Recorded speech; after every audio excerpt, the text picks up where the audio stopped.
जाति की राजनीति करके जदयू को कहां लेकर जा रहे हैं नीतीश कुमार। नमस्कार, मैं श्वेता और आप देख रहे हैं न्यूज़ वन नेशन। बिहार की राजनीति में जाति की राजनीति होना कोई बड़ी बात नहीं है। बिहार की राजनीति जाति की राजनीति के लिए ही जानी जाती है, फिर वो राजद सुप्रीमो लालू प्रसाद यादव की राजनीति हो या फिर मुख्यमंत्री नीतीश कुमार की राजनीति हो। एक तरफ जहां लालू प्रसाद यादव M22 समीकरण को लेकर आगे बढ़ते हैं, तो उनके बेटे तेजस्वी यादव के बोल इस बार अलग नजर आते हैं। तेजस्वी यादव अब A to Z की राजनीति करना चाहते हैं, माई बाप की राजनीति करना चाहते हैं। तो वहीं दूसरी ओर नीतीश कुमार, जिनकी शुरुआत की राजनीति जो है वो कुर्मी कुशवाहा की राजनीति से हुई है, लेकिन अब नीतीश कुमार ने जाति की राजनीति में बड़े बदलाव किए हैं। नीतीश कुमार ने अब उन जातियों को आगे रख दिया है, जिससे कहीं ना कहीं बीजेपी को बड़ा झटका लगता हुआ नजर आ रहा है। नीतीश कुमार अपने पार्टी जनता दल यूनाइटेड के राज्यसभा सांसद संजय झा को कार्यकारी अध्यक्ष बना दिया। नीतीश खुद जदयू के राष्ट्रीय अध्यक्ष हैं। अब उनके बाद संजय झा दूसरे नंबर के नेता बन गए। इसे सियासी मायने भी निकाले जा रहे हैं। दरअसल चर्चा ये है कि पिछड़ा और अति पिछड़ा वर्ग को केंद्र में रखकर राजनीति करने वाले सीएम नीतीश इस बार ब्राह्मण चेहरे पर बड़ा दांव खेले हैं।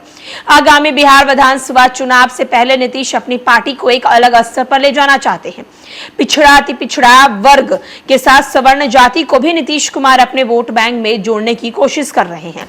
हाल ही में हुए लोकसभा चुनाव से पहले उन्होंने भूमियार जाति के ललन सिंह और अति पिछड़े समुदाय के रामानाथ ठाकुर को केंद्र में मंत्री बना दिया। नीतीश कुमार पहले से ही कुर्मी है। कोयरी, अति पिछड़ा और पिछड़ा महिला वर्ग लोकप्रिय नीतीश के हैं। कुर्मी और कोयरी तो जदयू के कोर वोट बैंक में माने ही जाते हैं। अब उन्होंने दो बड़े और प्रभावी सवर्ण जाति यानी कि ललन सिंह और संजय झा को बड़ा रोल दे दिया है। ललन जो कि भूमियार से आते हैं और संजय जो कि ब्राह्मण जाति से आते हैं। ललन सिंह को मोदी कैबिनेट में मंत्री बनाया तो संजय झा को राज्यसभा में जदयू के संसदीय दल के नेता के साथ साथ पार्टी के कार्यकारी अध्यक्ष बना दिया। इसके अलावा एक सवर्ण और जाति राजपूत के बड़े नेता यानी कि पूर्व सांसद आनंद मोहन भी नीतीश कुमार के साथ है। उनकी पत्नी लवली आनंद जदयू से टिकट पर जीती हैं, इस बार शिवहर से सांसद बनी है।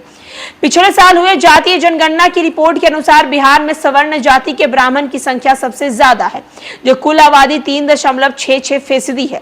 इसके बाद राजपूत जो कि 3.45 है और भूमियार जो कि 2.87% है। जदयू ने आबादी के लिहाजे से बिहार के सबसे बड़े वर्ग अति पिछड़े और को साधने में कोई कसर नहीं छोड़ी। अब इस वर्ग के आने वाले राज्यसभा सांसद रामानाथ ठाकुर को केंद्र में की मोदी कैबिनेट में मंत्री बना दिए।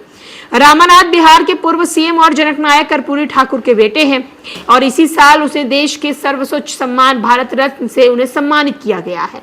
इसके अलावा सुपौल के सांसद दिलेश्वर कामैत को भी लोकसभा में जदयू के संसदीय दल का नेता बनाया गया, जो अति पिछड़े वर्ग से आते हैं। जातीय जनगणना की रिपोर्ट के मुताबिक बिहार में अति पिछड़े वर्ग की आबादी 36.01% है, जो कि सबसे ज्यादा है।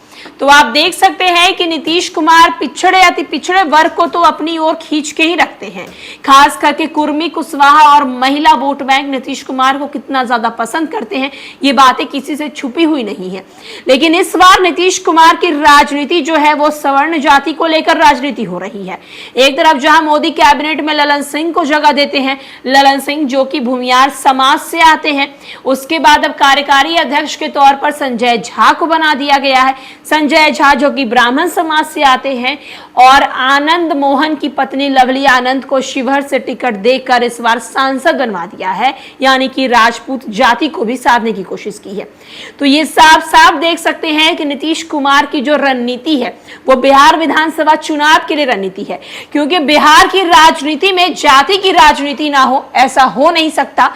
यहाँ के हर एक पॉलिटिशियन को अच्छी तरीके से पता है, हर एक नेता को अच्छी तरीके से पता है, हर एक बच्चे को अच्छी तरीके से पता है कि बिहार में अगर वोट बैंक को साधना है तो जाति की राजनीति करना बेहद जरूरी है। और नीतीश कुमार बिल्कुल वैसा ही कुछ करते हुए नजर भी आ रहे हैं।